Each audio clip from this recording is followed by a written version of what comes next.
A sua relação com o conhecimento do mundo ao redor se transforma completamente quando é intermediada pelas mídias digitais. As suas percepções, os seus relacionamentos e a sua própria atividade mental operam a partir de uma contínua intersecção com o digital. Por conta disso, o pensamento humano, assim como o relacionamento com a realidade e com os outros seres humanos, são adaptados à lógica das minhas mídias digitais.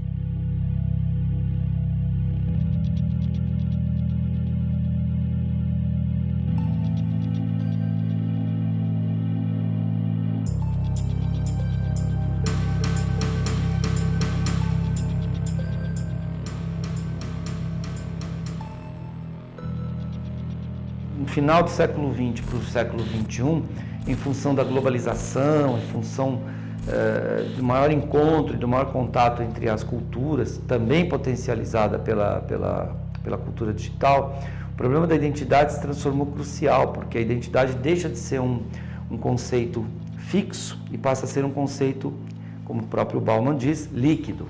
Hoje o indivíduo ele se coloca numa posição de que ele pode constituir a sua identidade. Por quê? Porque as redes sociais hoje são um marcador na construção da identidade. Eu diria que faz a educação são pessoas que usam esses ambientes, né? Então, assim como você tem um youtuber que ensina geografia e as pessoas aprendem geografia, eu tive muita dificuldade de aprender geografia em sala de aula, era muito abstrato, mas um youtuber ele consegue, com a linguagem dele, né, trazendo efeitos visuais, mas mostrar e ajudar a gente a entender a espacialidade do mundo. Um ponto importante que muitas vezes a gente se pergunta é se essa mudança de comportamento ela é perceptível, ela está dentro do espectro de leitura das pessoas, e não, né? Não está. Na verdade, elas vão mudando, elas vão desenvolvendo características diferentes e isto não é perceptível. Por quê? Porque a partir do momento em que você navega, o que acontece, né? Principalmente no momento em que você começa a se relacionar com as pessoas, as próprias ferramentas que estão por detrás desses grandes programas, elas não te permitem entrar em contato com ideias que sejam dissidentes da sua. O que isso quer dizer? Vamos imaginar que eu pego a rede social A e eu vou lá e clico assim, eu amo o candidato A.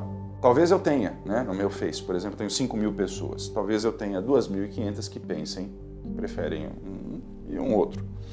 Na medida em que eu vou postando, né, as pessoas que curtiram aquele comentário meu são aquelas que vão aparecer futuramente no meu feed de notícias. Aqueles que têm uma opinião distinta, eles não vão aparecer mais. Então isso vai dando uma falsa ideia de que o mundo é de acordo com o que eu penso. A inovação te oferece acesso a informações da forma mais simples. Hoje no Brasil, o número de pessoas que estão conectadas chega a 116 milhões de usuários, dividindo uma porcentagem entre mulheres, com 65,5% de acessos, e homens, com 63,8%.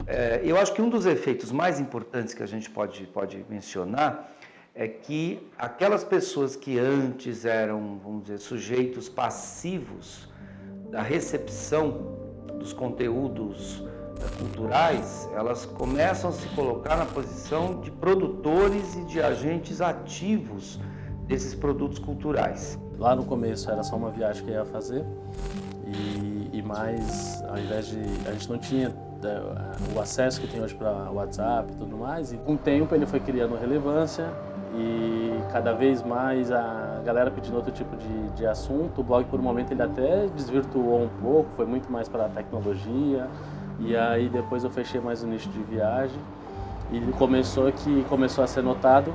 Então tem a RBBV, que é a Rede Brasileira de Blogueiros de Viagem, também me notou, me convidou para fazer parte dessa rede. É ali que eu tive mais acesso a fornecedores, então acesso a hotéis, restaurantes, atrações, que prioriza essa rede de blogueiros para fazer convites.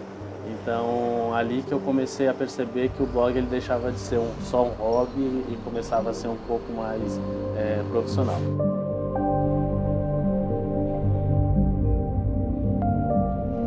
A grande premissa que se tem de uma forma equivocada, no meu entendimento, é que as redes sociais, as plataformas digitais, elas trouxeram as redes sociais. né? E isso não é verdadeiro. As redes sociais, elas já existem desde o momento em que o ser humano existe, desde o Homo sapiens, lá atrás, 200 mil anos atrás. Como assim? O que era a rede social? A rede social lá atrás era a praça. Se você for no interior do Brasil hoje, vai existir em volta da praça a delegacia, a farmácia, a sapataria, o restaurante. Então, estar na praça, figurativamente falando, é uma forma de eu ver e ser visto. É exatamente esse contorno, essa troca que cria o meu contorno social, minha identidade social. O que acontece é que você pega uma grande cidade como São Paulo, como Belo Horizonte, Rio de Janeiro, não existe mais a praça se diluiu. Então, é como se a perspectiva de eu ver e ser visto tivesse migrado para a plataforma digital. Há uma polifonia a respeito da identidade no mundo, e essa polifonia torna, portanto, a nossa vida mais complicada, né? Porque a gente tem que escolher a identidade e, de repente, a gente escolhe uma hoje, amanhã tem outra, e etc, etc. Eu acho muito complicado, acho que é muito difícil ser jovem, por exemplo, hoje, né? Porque diante de um cardápio tão imenso e tão flutuante das identidades, escolher uma requer, de fato, um exercício maior de mergulho em si mesmo. Eu tenho uma amiga que ela acredita muito, né, em tudo de imagem que ela vê que é publicado, e muitas vezes da minha parte. Às vezes eu posto uma foto que eu tirei, mas já faz muito tempo que eu fui num restaurante e eu tirei essa foto. Só que no dia eu não quis postar todas as fotos que eu tirei nesse restaurante para não ficar cansativo. E postei 20, 15 dias depois que fui nesse restaurante. Então, a minha amiga, quando olha, ela acha que eu estou num restaurante naquele lugar e que as condições financeiras estão ótimas, maravilhosas naquele momento, porque eu estou lá, mas ela não sabe quando que eu fui, como que foi, se fui eu que paguei essa conta ou se eu fui como convidada. Então não sabe todo um histórico que rolou por trás disso, porque as pessoas estão acostumadas a prezar a imagem.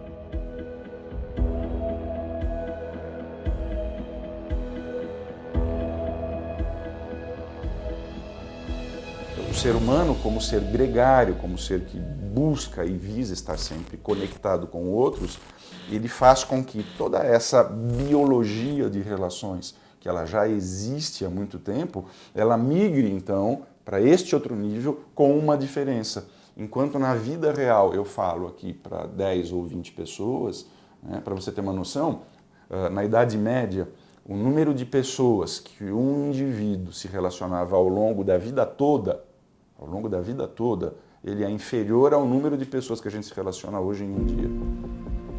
Tá? Então isso faz com que todo o nosso comportamento ele reverbere de uma forma muito mais intensa. O grande problema aí é um problema da humanidade que está coisificando pessoas, né? A gente está dando para pessoas, para seres humanos, valores como se eu estivesse dando valor para um objeto. Uma pessoa não é um objeto, uma pessoa é única. Quanto que essa pessoa vale para você ou para a sociedade? Quando, na verdade, pelo fato de todos nós termos uma categorização de sermos diferentes e únicos, a gente deveria ter um valor intrínseco. Então, quando você fala que hoje os relacionamentos são muito efêmeros, né, do ponto de vista de que eu posso conhecer uma pessoa na internet hoje, amanhã eu conheço outra. Isso está dentro do valor de imediatismo de cada um, de cada indivíduo. O problema, me parece que não é da internet.